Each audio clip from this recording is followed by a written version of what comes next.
Long Island's public school teachers increasingly look less and less like their students. That, according to a recent study by Hofstra University that has put the spotlight on the lack of minority teachers across Nassau and Suffolk counties.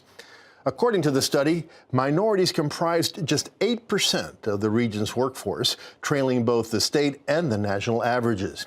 And in one of the study's most troubling findings, more than 60% of schools did not have a single African-American teacher, and more than 40% did not have any Latino teachers.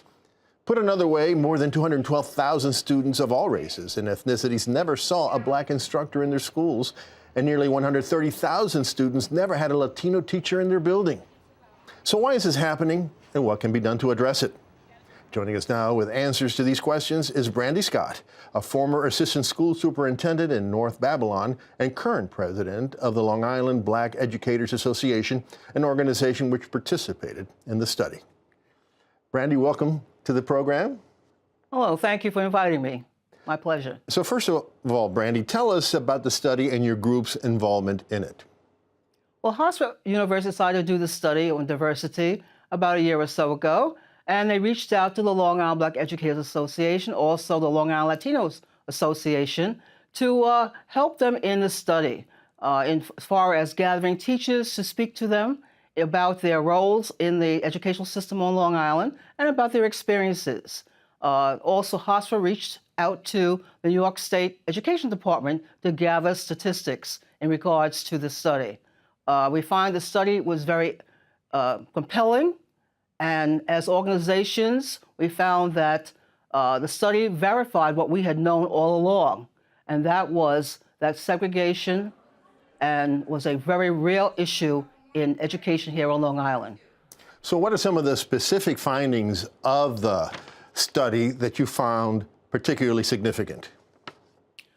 I think the most disturbing figure that we found was that there were over 35% of the buildings on Long Island did not have any teachers of color, whether they were African American or Latino. We found that very disturbing because that meant those students would never have contact with someone other than a white teacher during their entire educational career, K through 12. Now, I also, correct me if I'm wrong, but the study also found that the share of black teachers actually went down over the last decade from 3.4% to 2.9%. Why? That happened for many reasons. First of all, many African-American teachers decided in the last decade or so to move from the classroom into supervisory positions, also into administration, and also a large number of teachers decided to retire in the last 15 years. And lastly, we did lose quite a few teachers to other careers that were paying better. So, a fundamental question. What is the benefit to students of color of having teachers that look like them? And what is the benefit to white students of having teachers that do not look like them? Teachers are role models. As a teacher, you spend sometimes more time with that student than their parents. You influence that student not just academically, but also socially. You also influence them in that they have an opportunity to make contact with someone from another culture or ethnic group. Therefore, it's a benefit to not just minority students, but also non-white students to have a teacher of color. So, you've mentioned in the past that many white teachers never had contact with teachers of color during their own education. How does that impact how they teach a class full of minority students? Well, let's look at it this way. If you have gone through a system, K through 12, where you have not seen or had the pleasure of having a minority teacher, and you may even go to college, by the way, and not have a professor of color. And then you come into a district where you have to relate to all students, those of color and white students, often unknowingly. Your implicit biases will influence your decisions in the classroom. For example, you might teach a lesson on slavery from a European perspective. Or, for example, you may take the behavior of a minority male as being aggressive, whereas a white male might have done the same type of behavior, but you may not take it as being an act of aggression. And that may result in having that minority male being sent to the principal's office and disciplined. Also, it may affect your ability to, shall we say, look at the student fairly when it comes to time to recommend them to advanced placement classes, because your expectations may not be the same for a child of color as it would be for for a white student.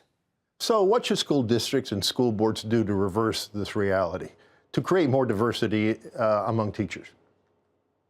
I think, first of all, they need to reach out to the colleges that have education programs, and they need to, while the students are in those programs, give them opportunities to intern in their school districts.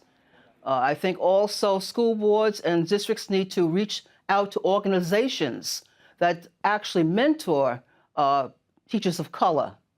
And I think it's very, very important for school districts today to embrace the 2019 New York State Board of Regents initiative called Culturally Responsive Sustaining Education, that is going to support the hiring of minority teachers and is also going to give funds in 2020 to school districts so that it can have professional development for the new teachers and also for the existing staff. That's extremely important that they embrace this initiative. So these are school districts and school boards, but what can the state do? What more can they do to try to recruit minority teachers? I think the state needs to look to areas such as not just colleges. They need to look to areas such as the armed forces, the military, because many young people are coming out from the military, and you can encourage them to go from the military into educational programs. They can also look to other states, go to colleges that are in the South, colleges that are in the West. They can also look to other professions and try to encourage people who may think about switching careers to come into teaching. All right. All right, Brandy, those are good suggestions. I hope the state is listening. Thank you so much. I hope so too. Thanks so much for joining us I do hope today. they're listening. It's been my pleasure. Thank you.